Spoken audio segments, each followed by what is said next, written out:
ሰላም እንዴት ናችሁ? የተወደዳችሁ የያዕቆብ ሪካፕ ቤተሰቦች ዛሬ ምርጥ የዞምቢ ፊልም ይዘን መጥተናል። ቪዲዮን ላይክ፣ ሰብስክራይብ በማድረግ ይጀምሩ። ይህ ፊልም አንድ ሰው ከትንሽዬ ልጁ ጋር በሚፈጥን ባቡር ላይ እየሄደ እያለ ዞምቢዎች ያጋጥሙታል። ለማምለጥም በሞከረ ቁጥር ዞምቢዎቹ እየበዙ ይመጣሉ። ይህንን ነገር እንዴት ይወጡት ይሆን? በህይወትስ ይተርፉ ይሆን? አንድ ላይ የምናየው ይሆናል።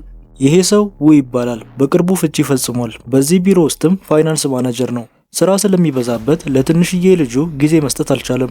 ልጅቷም እናቷ በጣም ትናፍቃታለች። እሷም በልደቷ ጊዜ እናቷ ጋር እንዲሄዱ ትጠይቀዋለች። ለእሷም ጊዜ ባለመስጠቱ የጥፋተኝነት ስሜት የተሰማው በሀሳቡ ይስማማና አንድ ላይ ወደ ቦሰን ለመሄድ ባቡር ጣቢያ ይሄዳሉ። በዚህ ባቡር ላይም ከተለያየ ቦታ የመጡ የተለያየ ባህሪ ያላቸው ሰዎች አሉ። እንደ ሚስተር ሆዋ ያለ በጣም ጠንካራና ፈርጣማ ሰው ከእርጉዝ ሚስቱ ጋር እዚህ ትሬን ላይ ነበሩ። ራስ ወዳድ የሆኑ እንደ ሚስተር ሱክ አይነት የቢዝነስ ሰዎችም አሉ። በሌላኛው የባቡር ክፍል ላይም የመረብ ኳስ ተጫዋቾች አሉ። ሁሉም ሰው ቦታውን ከያዘ በኋላ አንዲት እግሯ ላይ ቁስል ያለባት ሴት በድብቅ ወደ ባቡሩ ትገባለች።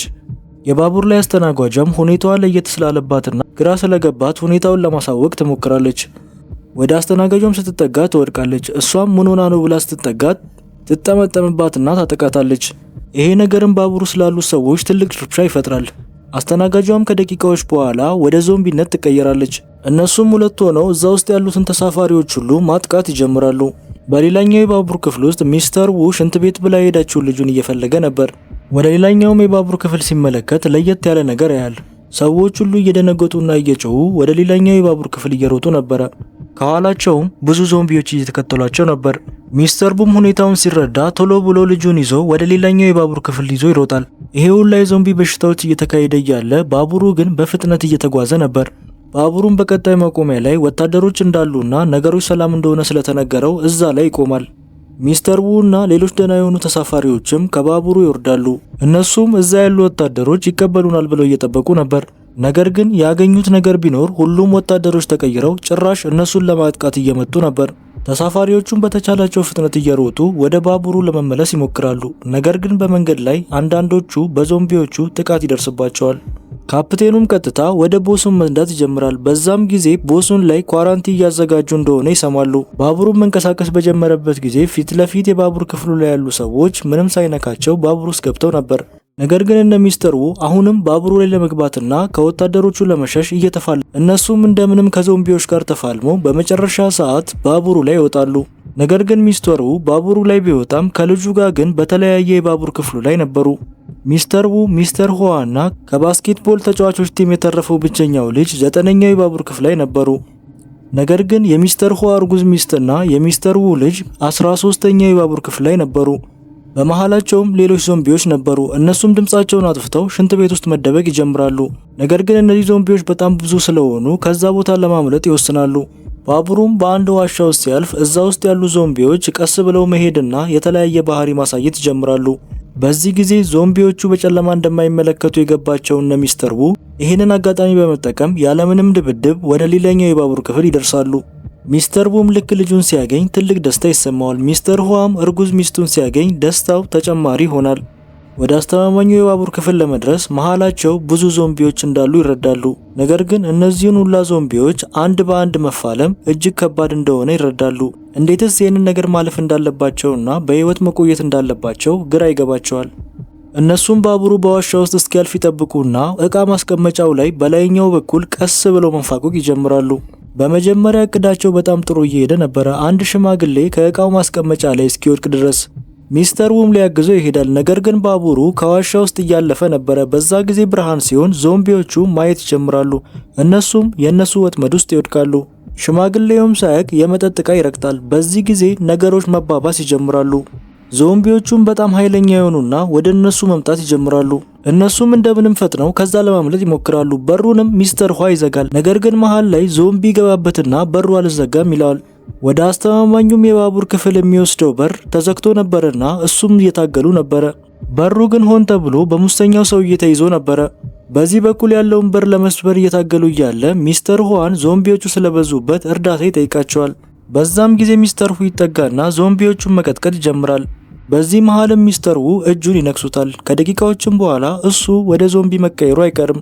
ሚስተር ሁዋም ወደ ዞምቢ ከመቀየሩ በፊት ሚስተር ውን እንዲሄድና ሚስቱን እንዲጠብቃት ይነግረዋል። ሚስተር ሁዋ ግን እስከሚቀየር ድረስ እጅ አልሰጠም ነበረ። እያንዳንዱን ዞምቢዎች ሁሉንም መደባደብ ይጀምራል። በመጨረሻም ሰዓት ያንን በር ይሰብሩና ወደ አስተማማኙ ክፍል ይገባሉ። ሚስተር ዉም ውርጉዟን ሴትና ልጁን ይዞ ወደ አስተማማኙ ክፍል ይገባል። እዛም ሲገባ ሚስተር ሱኩን ራስ ወዳድ ስለሆነ በቦክስ ይገነጥለዋል። ከድብድቡም በኋላ ዉ ተነክሷል ብሎ ሰውየው ላይ አይን ያበዛበታል። እነሱም ወደ ሌላኛው የባቡር ክፍል ራሳቸውን ከተው ራሳቸው ላይ ይዘጋሉ። ከደቂቃዎችም በኋላ በሌላኛው ክፍል ያሉት ተሳፋሪዎች ሁሉም ወደ ዞምቢ ይቀየርና መሯሯጥ ይጀምራሉ።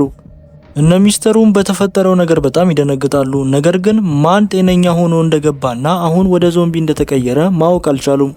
በዚህም መሃል የባቡሩ ካፒቴን ፊት ለፊት ላይ መንገድ ስለተዘጋ ባቡር ሊቀይሩ ስለሆነ እንዲዘጋጁ ይነግራቸዋል። ካፒቴኑም ይወርድና ሌላኛው ባቡር በር ለመክፈት ይታገላል። ውም አብረውት ያሉትን ሰዎች እንዲወርዱ ይነግራቸዋል። ለልጁም ወደ ቦሰን እንደሚወስዳትና ከእናቷ ጋር እንደምትገናኝ ቃል ይገባላታል።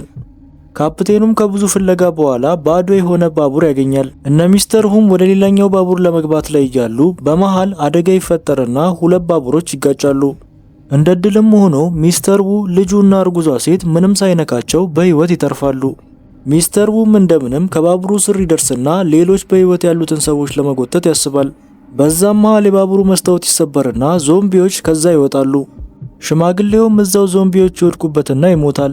እነውም እየሮጡ ያመርጣሉ። እነሱም እየተንቀሳቀሰ ያለ ባቡር ያገኙላ እዛ ላይ እንጠለጠላሉ።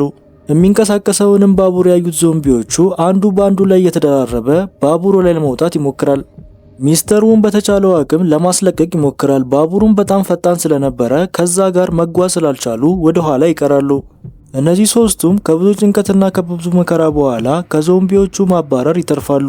ሚስተር ዉም ወደ ባቡሩ ለመግባት ካፒቴኑን ሊያናግረው ይሄዳል። ነገር ግን እዛ ሲደርስ ግማሽ የተቀየረውን ሱክን ያገኘዋል።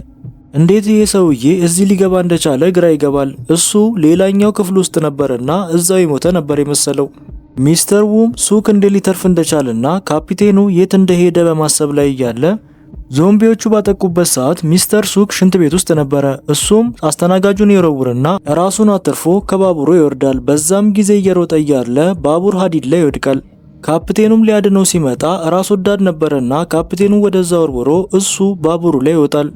ካፒቴኑም በዞምቢዎቹ ይበላል። ነገር ግን ሚስተር ሱክ ባቡሩ ላይ ቢወጣም እሱም በዞምቢዎቹ ተነክሶ ነበር።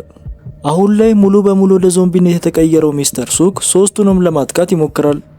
ሚስተር ዉም ልጁንና እርጉዟን ሴት ለመጠበቅ በተቻለው አቅም ይፋለመው ጀመር።